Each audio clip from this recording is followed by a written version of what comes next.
szemvizsgálatra, mert rendszeresen bedagadnak a szemeim, rendszeresen környezem, van úgy, hogy szúr és ég a szemem, és úgy gondoltam, hogy utána kell járnom, hogy mi a probléma, hogy nehogy már későn kapcsolják, és mindenkinek ezt kellene tenni, nem megvárni, ameddig probléma lesz, hanem rendszeresen évente szűrésre menni. Ide kell betenni az állatot, és így nekik én ahhoz, hogy nagyon jó. Csak előtetni. Még akkor jutott ezen.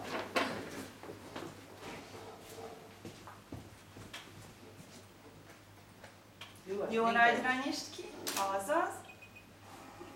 Nagyra. Ügyes, másik.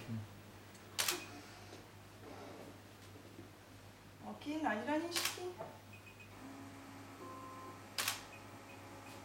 Jó, meg is vagyunk, királytak a szemed. Illetve a fejed.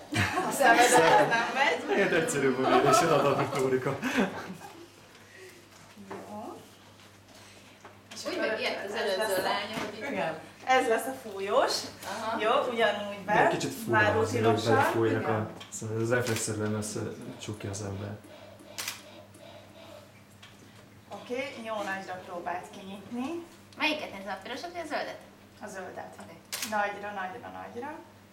Azaz, megy.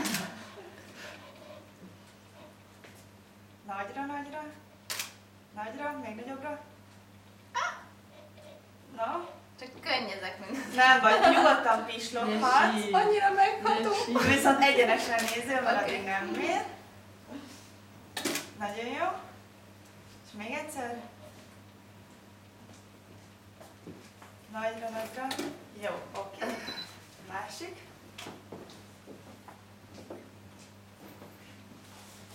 Egy.